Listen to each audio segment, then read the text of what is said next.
The night sky over the Hollywood Hills glittered with a deceptive calm, the kind of quiet that seemed almost staged, as though the city itself were holding its breath. Below the stars, at the end of a winding, palm-lined street, the Reynolds mansion loomed. Sleek glass walls, sharp angles, and sprawling terraces designed for parties that once dazzled the tabloids. But tonight, the house was anything but glamorous.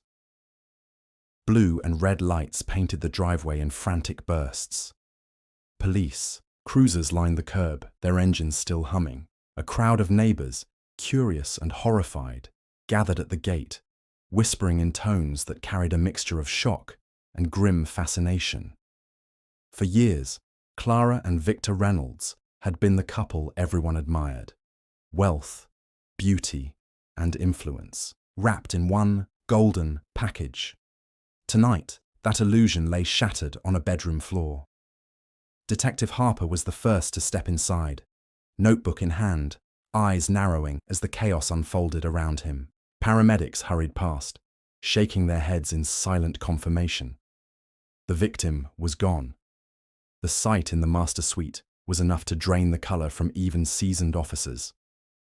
Clara Reynolds, 42, mother of two, philanthropist, the woman, whose radiant smile had graced charity galas and magazine covers, now lay motionless. Her silk gown was torn, stained dark by blood.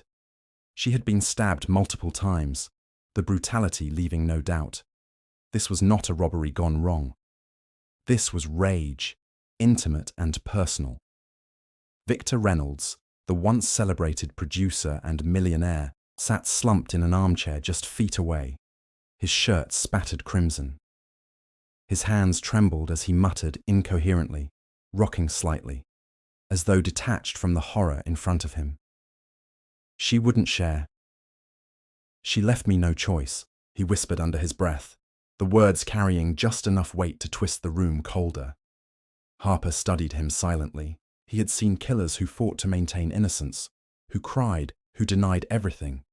But rarely had he seen one collapse so openly, caught in the storm of his own unraveling. Outside the bedroom, whispers carried. "Did you hear? She won the lottery." He couldn't stand it. All that money, and now this. Each voice added fuel to the inferno of speculation already racing through the neighborhood. Hollywood had seen scandals, affairs, overdoses. But this was something darker. It was betrayal laid bare.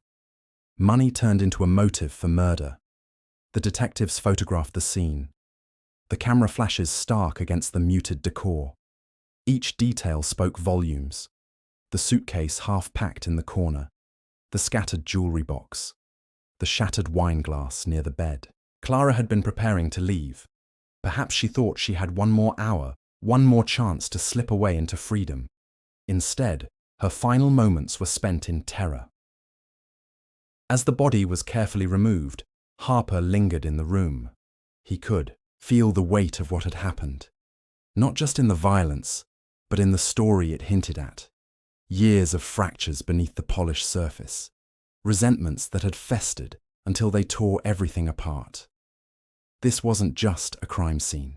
It was the climax of a marriage that had been unraveling long before tonight. By dawn, the story had already reached the press. Headlines blared. Hollywood wife stabbed to death by millionaire husband after lottery dispute. Photographers swarmed, the gates, their lenses waiting to capture every tear, every outburst, every hint of scandal. The Reynolds family's carefully crafted image was gone. What remained was blood, betrayal, and a trail of unanswered questions. And for Detective Harper, those questions were only beginning. Morning sunlight poured through the glass walls of the Reynolds mansion, glinting off untouched champagne flutes from the night before. Outside, the city buzzed with its usual rhythm. Sirens in the distance, helicopters circling, tourists filling the sidewalks. But inside, the air was heavy, as though grief and betrayal had soaked into the marble floors themselves. Detective Harper sat in the living room, flipping through photographs of Clara Reynolds in her prime. She was radiant in each frame, smiling on red carpets, laughing at charity events, holding hands with her husband, Victor. But in between the glossy smiles, Harper sensed something else: distance. Her eyes told a quieter story, one of loneliness. Carefully concealed behind designer gowns and dazzling jewelry, Clara had come from modest beginnings. Raised in a small Midwestern town, she'd grown up with dreams too big for the confines of her family's two-bedroom home. She moved to Los Angeles in her early 20s, chasing stardom but finding only rejection. It wasn't until she met Victor Reynolds that her life changed. He was already powerful, already wealthy, already a man whose name meant access. For Clara, it was a doorway into the world she thought she wanted. At first, the marriage sparkled. Victor showered her with gifts, whisked her off to Cannes, posed proudly beside her for glossy spreads in Variety and Vanity Fair. Friends whispered that Clara had struck gold, that she'd secured a lifetime of privilege and security. But behind closed doors, the truth was less cinematic. Victor was a man obsessed with control. He picked her clothes, corrected her speech, and reminded her often that everything she had was because of him. Years passed, and Clara played the role expected of her: the dutiful wife, the gracious hostess, the woman who smiled through every gala. But in private, she confided to friends about her unhappiness. She longed for independence, for something that was truly hers. Victor, meanwhile, basked in his fading reputation, clinging to the remnants of his glory days as a Hollywood power broker. Then came the lottery ticket. It was a trivial thing at first, Clara buying a ticket while vacationing with friends in Palm Springs. No one expected it to amount to anything. Yet when the numbers were drawn, Clara alone held the winning combination. $150 million, enough to free her from Victor's shadow forever. For Clara, it wasn't just money, it was liberation. She told her closest friend, Dana, that she finally had a future that was mine. She dreamed of starting her own foundation, traveling without permission, even buying a penthouse in New York where Victor's influence couldn't reach her. When Victor learned the truth, the foundation of their marriage cracked wide open. At first, he laughed it off. A millionaire himself, he acted amused, telling friends, "She's finally caught up with me." But inside, humiliation burned. For years, he had been the provider, the man in control. Now, his wife, his glamorous accessory, had a fortune of her own, a fortune she refused to share. The arguments began quietly. Victor asking why she hadn't immediately deposited the winnings into their joint account. Clara insisting it was hers alone. He accused her of betrayal. She accused him of never seeing her as anything more than property. What started as sharp words grew into late-night shouting matches that echoed through the mansion's vast halls.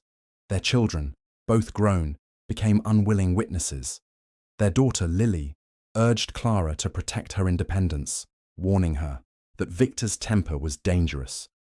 Their son, Andrew, begged his mother not to tear the family apart over money. The tension left them fractured, torn between loyalty and fear. Meanwhile, the tabloids caught wind of the story. Rumors leaked about Clara's secret bank accounts, about her plans to leave Victor. Paparazzi began camping outside their home, eager to capture the unraveling of Hollywood's golden couple. Each headline pushed Victor further into paranoia. Detective Harper pieced these details together as he interviewed Clara's friends and family. He heard the same themes repeated. Clara wanted freedom. Victor wanted control. The lottery hadn't created their problems. It had only exposed them. By the time Clara began quietly apartment hunting in Beverly Hills, the marriage had become a battlefield. She told Dana in hushed tones, "This money gave me a voice, and he hates that I finally have one." Harper closed his notebook slowly. In all his years, he had seen money ignite greed, betrayal, even murder. But this case wasn't only about wealth. It was about power, about a woman who wanted to reclaim her life, and a man who would rather destroy her than watch her walk away. The sun dipped lower, casting long shadows across the mansion walls.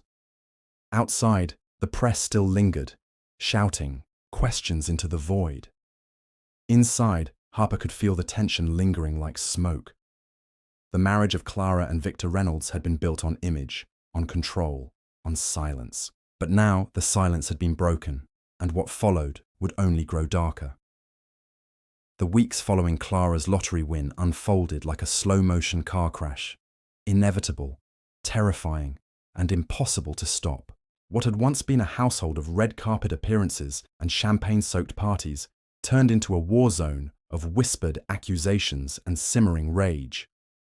The glittering facade of the Reynolds mansion now concealed the relentless erosion of a marriage built more on power than love. Victor's anger was no longer subtle. At dinners, he belittled Clara with backhanded compliments. In public, he tightened his grip on her arm when cameras flashed, his smile masking the pressure of fingers that dug too hard. Behind closed doors, he erupted in tirades, pacing the marble floors as if the walls themselves owed him loyalty. Clara refused to back down. The money represented more than just numbers in a bank account. It was proof she wasn't helpless, proof that her existence wasn't tethered solely to his shadow. She opened accounts in her name only, secured financial advisors who refused to answer Victor's calls, and began speaking of the future as though he wasn't part of it. Victor interpreted every move as betrayal. "You're tearing this family apart over greed," he spat one night, his voice echoing in the cavernous kitchen. Clara shot back, "No, Victor, I'm saving myself from it." The words lingered like smoke, poisonous, and impossible to ignore. In the weeks that followed, Victor's obsession metastasized into something darker. He began monitoring Clara's every step, checking her phone records, bribing staff to report on her movements, even hiring a private investigator under the pretense of concern. What he uncovered enraged him further. Clara was apartment hunting in Beverly Hills, quietly meeting with lawyers and confiding in close friends about an impending separation. Victor's pride, already fragile from a career that had peaked decades earlier, couldn't withstand the humiliation. He was supposed to be the titan, the provider, the man envied by peers. Now, whispers rippled through Hollywood's elite. Victor Reynolds, eclipsed by his wife's fortune. He began drinking heavily, often alone, swirling whiskey in crystal glasses while staring at the darkened pool outside. Some nights, he muttered, to himself, rehearsing arguments, imagining confrontations where Clara admitted her mistake, begged forgiveness, returned to his control. Other nights, the rehearsals ended with violence. Shards of glass on the floor, furniture overturned, and Victor's hands trembling with rage. Clara, meanwhile, grew bolder. She started traveling without informing Victor, retreating to Palm Springs with friends for weekends of laughter and champagne. Paparazzi snapped photos of her shopping in Beverly Hills, her face radiant, her outfit strikingly independent of Victor's influence. She confided to Dana, her closest confidant, that the money had given her courage. "For the first time in 20 years, I feel like I exist," she said over coffee at a quiet cafe. "He can't buy me, he can't silence me, and he hates that more than anything." But beneath her brave words, Clara was afraid. She noticed Victor's temper darkening, his eyes lingering on her with a mix of desperation and fury. She began locking her bedroom door at night, hiding important documents in a safe deposit box, and carrying pepper spray in her handbag.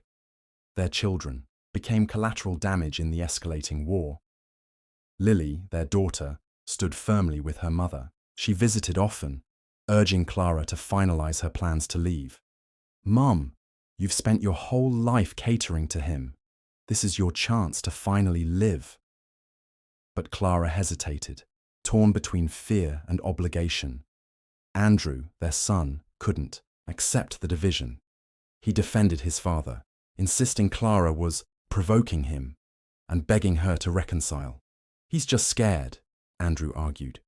"You're scaring him by shutting him out." The siblings clashed bitterly, their arguments spilling into the press when paparazzi caught them shouting outside the mansion gates. Tabloids ran lurid headlines. Lottery fortune splits. Hollywood family in two. Hollywood fed on the unraveling. Marriage like vultures circling a carcass. Gossip columns speculated about Clara's new independence, some celebrating her bravery, others painting her as manipulative and ungrateful. Late-night hosts cracked jokes about Victor's fall from grace, mocking the millionaire whose wife had out-earned him with a single ticket. For Victor, the public humiliation was unbearable. He stopped attending events, retreating further into isolation. Business partners distanced themselves, wary of the scandal. Former colleagues whispered that the once powerful producer had lost everything but his temper. One evening, Victor sat in his study, staring at an antique dagger he had recently acquired. Officially, it was part of his growing collection of historical memorabilia. Unofficially, it became an object of fixation, something tangible to hold while replaying arguments in his head. He remembered the night Clara had told him, with icy finality, "The money is mine. I owe you nothing." The words echoed endlessly, corroding the remnants of his pride. Victor began to rationalize the unthinkable. In his mind, Clara wasn't just rejecting him, she was destroying him, erasing the identity he had built. The humiliation of losing control was, to him, worse than death. If she walked away with the money, with her newfound independence, what remained of him? His drinking intensified, his paranoia sharpened. He accused the staff of siding with Clara, fired longtime employees without reason, and spent nights pacing the halls like a restless predator. Clara sensed the danger, though perhaps not its full magnitude. She confided to Dana that she was nearly ready to leave. The apartment lease was almost finalized. Her legal documents were in order. She even began packing discreetly, placing jewelry and clothes into suitcases hidden beneath the bed. She believed she had time. She believed Victor, though furious, would never truly harm her. After all, hadn't she endured his temper for years without it crossing that line? But Clara underestimated how deeply Victor's desperation had festered. Detective Harper pieced together this descent from interviews and evidence. He saw the pattern clearly. A man unraveling under the weight of pride and fear. A woman clinging to her first taste of freedom. A family fractured beyond repair. The Reynolds mansion, once a symbol of Hollywood glamour, had transformed into a pressure cooker. Every argument, every whispered plan, every paparazzi headline turned the heat higher, and inside, Victor Reynolds simmered closer to explosion. The neighbors would later recall hearing raised voices that week, muffled through the manicured hedges. The staff would describe Clara's unease, her insistence on locked doors, her increasing absence from home. The signs were there, like cracks spiderwebbing through glass, waiting only for the final blow. The night of reckoning was drawing near, and when it came, it would not be a quiet collapse, but a violent eruption that would end in blood. The mansion was silent, unnervingly so. Outside, the city glowed beneath the Hollywood hills, its endless hum muted by glass walls and manicured hedges. Inside, the air felt heavy, thick with anticipation. Clara Reynolds moved cautiously through her bedroom, her bare feet padding softly against polished wood. The suitcase beneath her bed slid out with a faint scrape. She hesitated, listening, then began to pack. She folded clothes methodically, her hands trembling as she tucked away a silk blouse, a framed photo of her daughter, a jewelry case she had hidden weeks ago. Every item was a step closer to freedom. Tonight, she told herself, she would leave. She had rehearsed it in her mind, grab the suitcase, call Dana, check into the new apartment. By morning, she would no longer belong to Victor. But freedom has a way of slipping away just before it's in reach. The bedroom door creaked open. Clara froze, her pulse thudding in her ears. Victor stood in the doorway, a shadow framed by the dim light of the hallway. His shirt was half buttoned, a bottle of whiskey dangling loosely from one hand. In the other, hidden behind his leg, gleamed the cold edge of steel. Going somewhere? His voice was low, slurred, but sharp enough to cut. Clara straightened, clutching the suitcase handle. I'm leaving, Victor. Tonight. He stepped into the room, the door closing behind him with a deliberate click. Leaving. With what? My money? My family? My life? It's not your money, she snapped, her voice steadier than she felt. It's mine. For once, something is mine. Victor's eyes glimmered with a madness that had been brewing for weeks. You think you can erase me, walk out of here with your millions and make me the fool? He set the whiskey bottle on, the dresser with a hard clink. Everything you have is because of me. You were nothing before me. Clara's chest tightened, but she refused to look away. I may have been nothing to you, Victor, but I am not nothing. Not anymore. The words landed like a slap. Victor's jaw clenched, his breath ragged. He stepped closer, the dagger now visible in his hand. Its blade caught the lamplight, a sinister shimmer. Clara's eyes widened. What are you doing with that? Victor laughed, bitter and hollow. Reminding you who I am. She backed away, her hands trembling. You don't have to do this. You can't control me anymore, and killing me won't change that. But control was all Victor knew. His voice cracked as he shouted, You're mine, Clara. You always were, and if I can't have you, no one will. The argument spiraled into chaos. Clara grabbed the nearest object, a glass vase, and hurled it across the room. It shattered against the wall, shards skittering across the floor. She lunged for the door, but Victor blocked her path, his body trembling with fury. Victor, please, she begged, tears welling. Think of the children. Think of what you're doing. The children? His laugh was jagged, cruel. They'll remember who gave them everything, and they'll remember who destroyed it all. In one swift, uncontrollable motion, Victor lunged. The blade plunged forward, slicing through the fragile illusion of reconciliation forever. Clara gasped, a sound more sorrowful than fearful, as crimson spread across her gown. She stumbled backward, clutching her wound, her eyes wide with disbelief. You didn't have to. But Victor struck again, and again, each thrust fueled by decades of pride, resentment, and fear. Clara's cries echoed through the cavernous room, muffled only by the thick glass walls that had once kept paparazzi out, but now kept her screams trapped inside. A neighbor, walking his dog outside the gates, paused.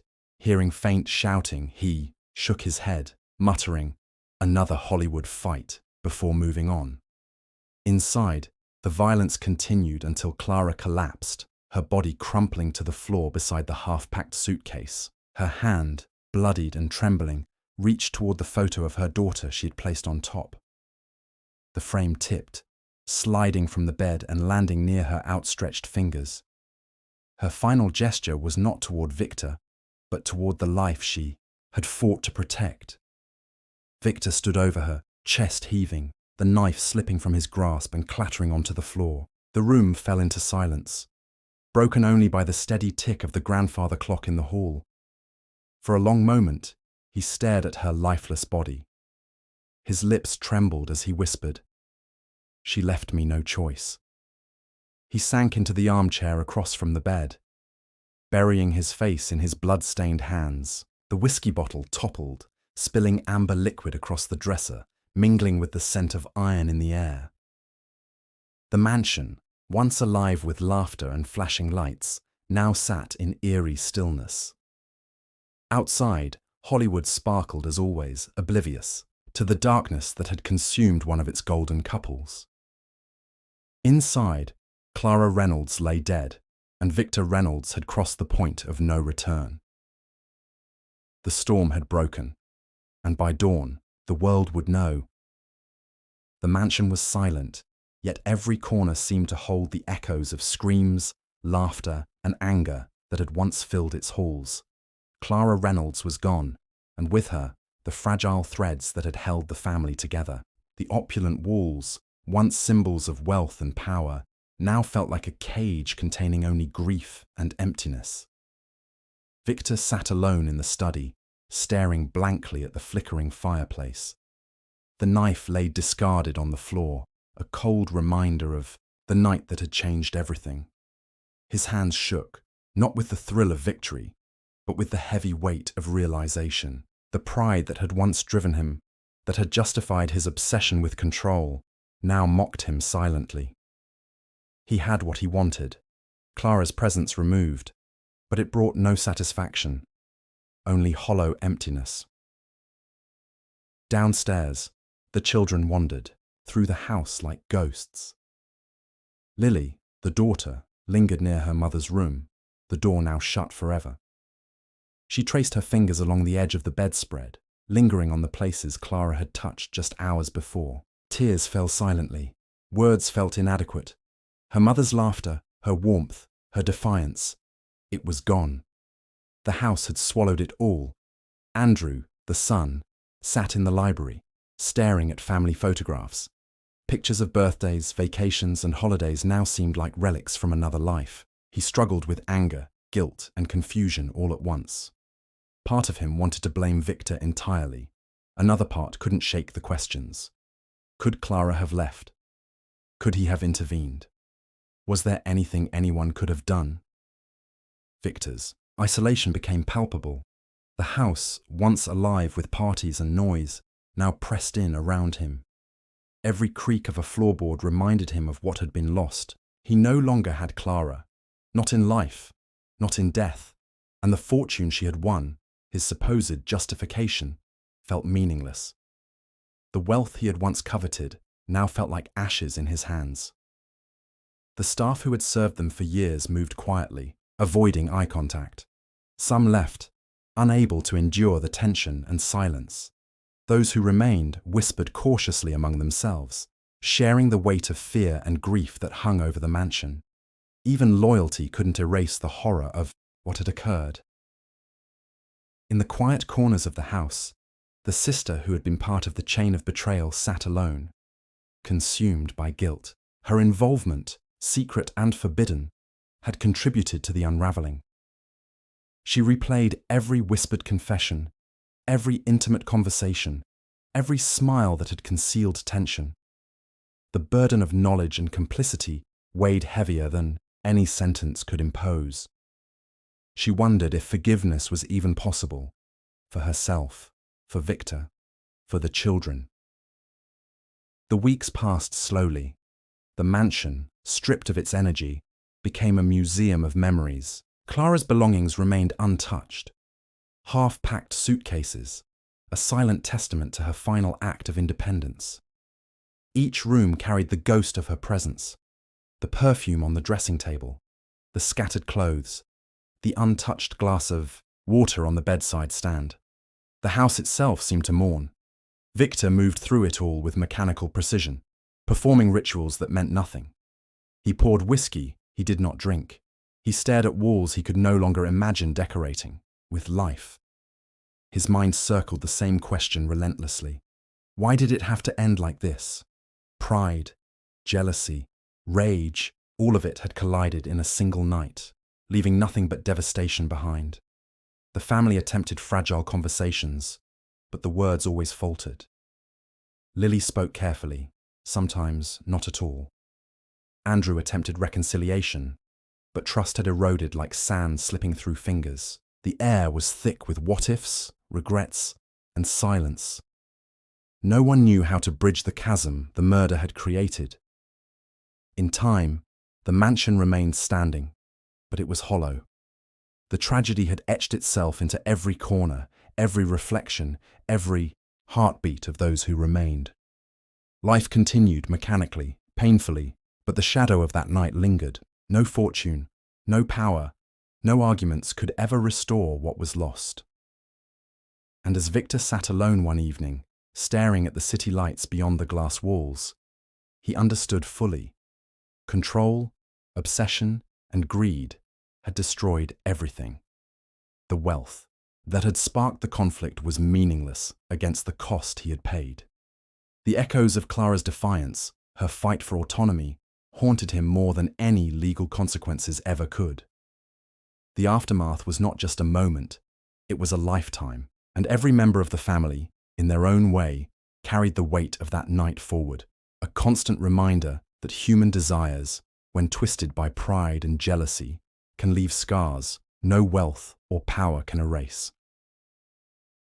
The mansion was quieter now than it had ever been, but silence did not bring peace. Every room still carried the weight of Clara Reynolds' absence. Her presence lingered in small details: the silk blouse left on the bed, the half-packed suitcase, the faint scent of her perfume. Those who remained moved through these spaces like ghosts, haunted by what had been lost and the choices that had led them there. Victor Reynolds, once consumed by pride and control, now understood the emptiness of his obsession. In isolation, he replayed the final night endlessly, not with anger, but with the sharp ache of regret. The wealth he had coveted, the dominance he had pursued, the illusions of power, all had crumbled under the consequences of his actions. He had not gained control. He had lost everything that truly mattered. The life he had tried to command had slipped through his fingers like sand, leaving only the cold reality of devastation. For Lily and Andrew, the consequences were intimate and unyielding. Their mother's death had fractured their sense of safety, trust, and innocence. Lily wrestled with grief and admiration for Clara's courage, while Andrew struggled with anger and confusion over their father's actions. Each of them carried private burdens, the what-ifs, and the silent questions that would never be answered.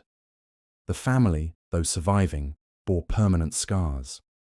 The sister, too, was left to reckon with the consequences of her choices. Her secret affair had contributed to the chain of betrayal and violence, and the guilt she carried was relentless. She learned that some mistakes cannot be undone, and that involvement in deception, even indirectly, can alter the course of lives in irreparable ways. The tragedy illuminated a deeper truth.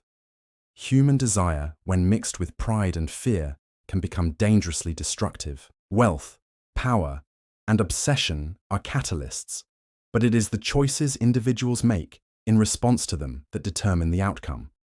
Clara had fought for autonomy, seeking to claim a life that was truly hers. Victor had let jealousy and control dictate his actions. The results were irreversible. Even as days turned into months, the mansion remained a symbol of loss. Memories of laughter, arguments, and intimacy were now overshadowed by the violence that had ended Clara's life. The house no longer represented wealth or glamour. It represented the consequences of unchecked emotion. In the end, the story of Clara Reynolds became a cautionary reflection on human behavior.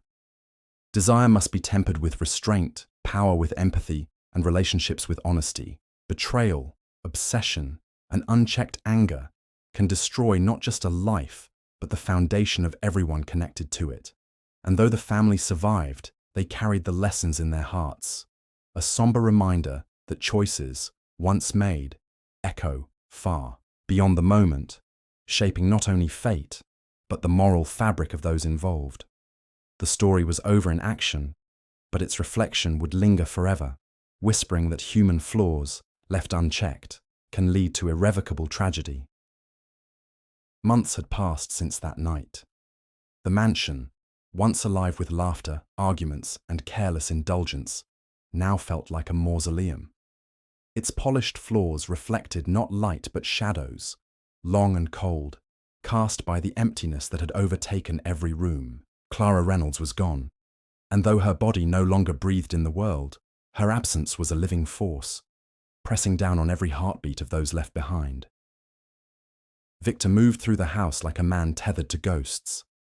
The mansion's grand corridors, once instruments of power and wealth, now mirrored his isolation. He no longer walked with the arrogance of someone who could command others. Each step echoed with the memory of Clara's defiance, her words challenging his control, the sharpness in her eyes that had once made him feel alive, and ultimately furious. Now, even the walls seemed to whisper reminders. It's too late. You destroyed everything. He avoided the places she had loved most, the bedroom where she had packed her suitcase before fleeing, the kitchen where she had poured herself a late-night drink. the small balcony overlooking the city lights where she had sometimes stood, staring at the horizon and dreaming of freedom. Every memory was a dagger, every reflection in the glass a reproach. Victor tried to distract himself with business. He pored over spreadsheets, contracts, and investment plans, but money now felt hollow.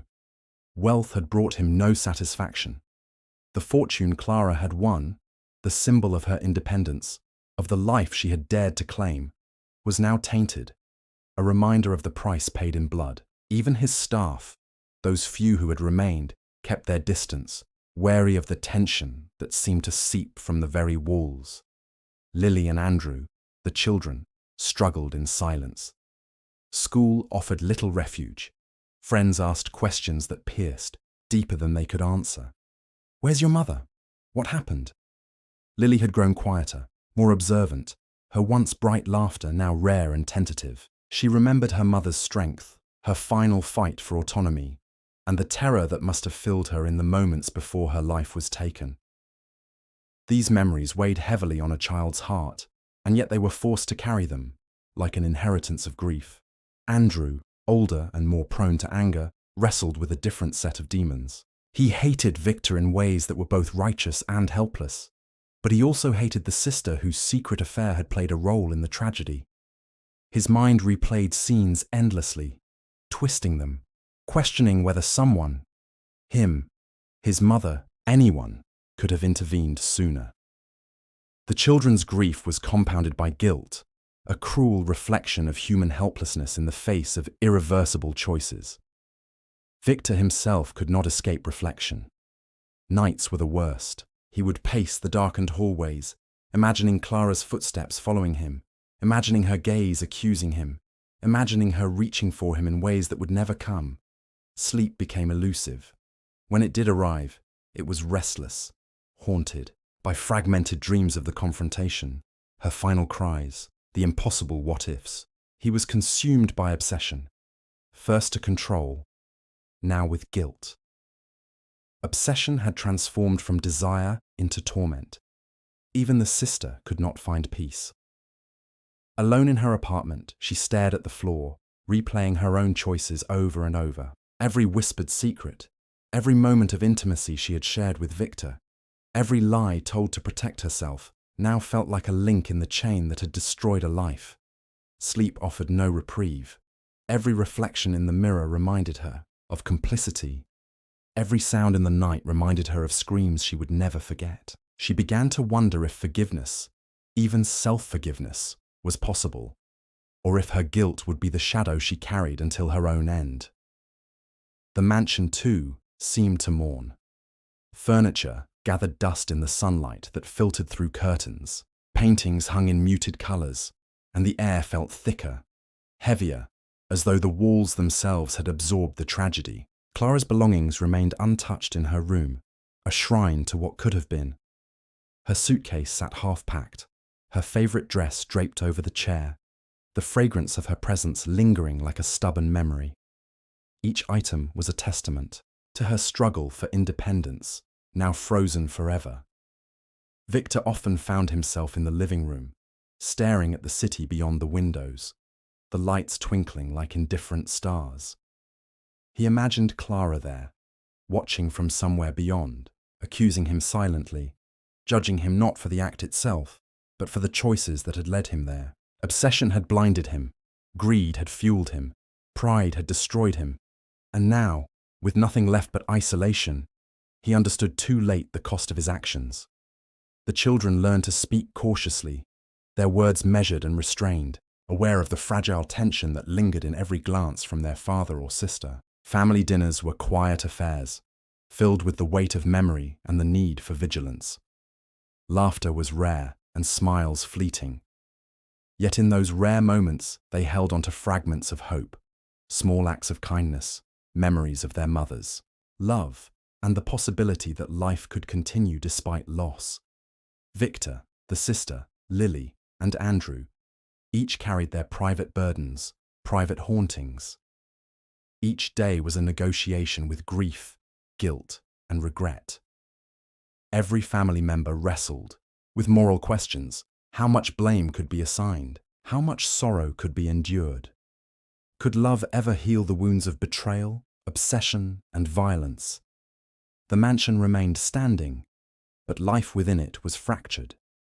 Shadows clung to corners, memories haunted rooms, and choices made in anger or desire had created consequences that would last a lifetime. The story of Clara Reynolds, though concluded in the physical sense, persisted in the hearts, minds, and spirits of those left behind. Some nights, Victor would stand by the balcony and whisper her name, not expecting an answer. Lily would sit, in the darkness of her room, imagining her mother's presence. Andrew would replay scenes endlessly, wrestling with what-ifs. The sister would stare at her reflection, silently asking forgiveness that would never come. And in the quiet, all understood a singular truth.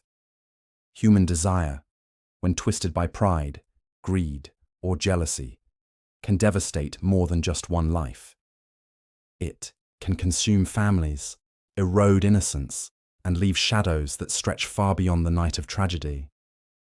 The mansion may have survived the storm, but the hearts within it would carry the lingering shadows forever.